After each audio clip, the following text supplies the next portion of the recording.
Assalamualaikum warahmatullahi wabarakatuh. Perkenalkan, nama saya Adinda Rahma Rangkuti, berasal dari jurusan Pendidikan Guru Madrasah Ibtidaiyah atau PGMI 4 dengan NIM 0306211008 dengan mata kuliah Manajemen Organisasi Pendidikan. Nah, di sini saya akan menjelaskan mengenai dasar-dasar manajemen organisasi pendidikan. Yang pertama yaitu pengertian manajemen organisasi pendidikan. Nah, manajemen organisasi pendidikan adalah proses perencanaan, pengorganisasian, pelaksanaan, dan pengawasan dalam mengelola sumber daya seperti adanya sumber daya manusia, material, mesin, metode, maupun waktu dan informasi yang bertujuan untuk mencapai tujuan pendidikan secara efektif dan efisien. Yang kedua yaitu ada fungsi manajemen organisasi pendidikan. Yang pertama ada planning. Nah, kita buat dulu apa sih dari schedule atau perencanaan yang akan kita targetkan.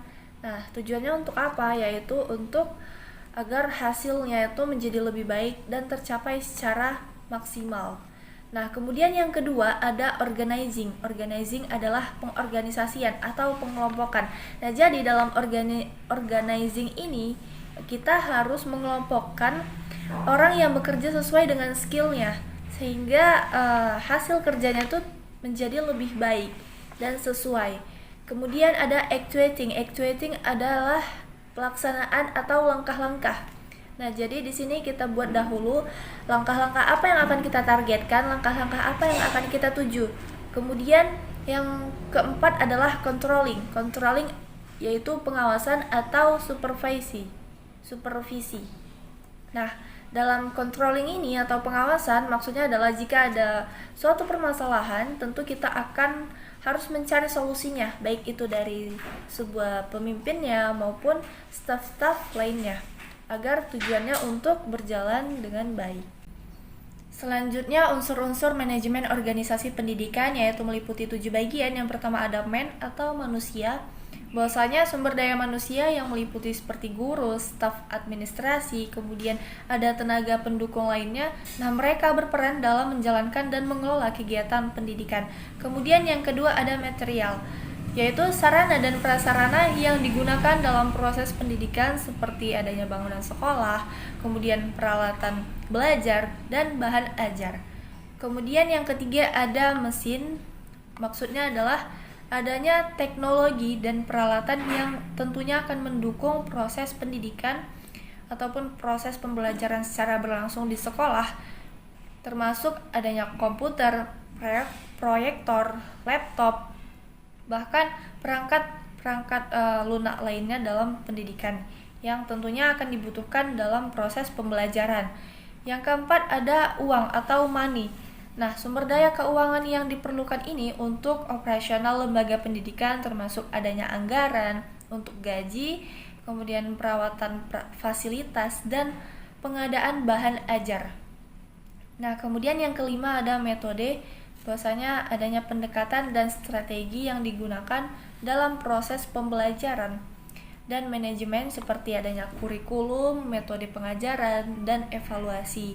Nah, yang keenam yaitu pasar atau market. Nah, bahwasanya interaksi atau lembaga pendidikan dengan masyarakat termasuk siswa, orang tua, dan stakeholder atau pemangku kepentingan lainnya. Yang ketujuh ada waktu atau time. Nah, bahwasanya pengelolaan waktu yang efektif tentu akan memastikan semua kegiatan pendidikan berjalan sesuai dengan waktu yang telah ditentukan dan mencapai tujuan pendidikan yang telah ditetapkan. Yang terakhir yaitu dasar-dasar manajemen organisasi pendidikan, yaitu adanya kerjasama.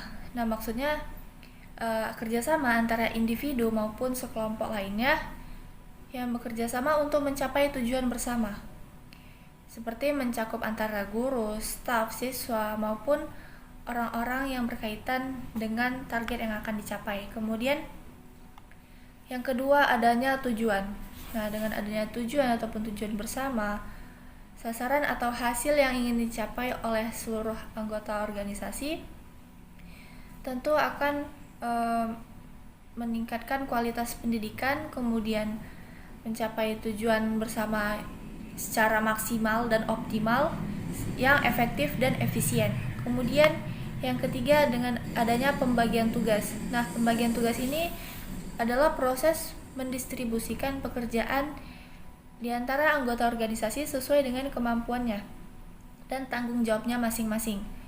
Kemudian adanya hubungan formal. Hubungan formal ini maksudnya adalah interaksi yang terjadi berdasarkan struktur organisasi dan aturan yang telah ditetapkan.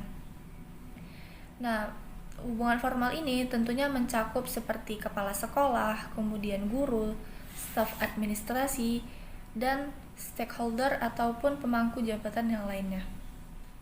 Baiklah, sekian penjelasan dari saya. Sekian, terima kasih. Wassalamualaikum warahmatullahi wabarakatuh.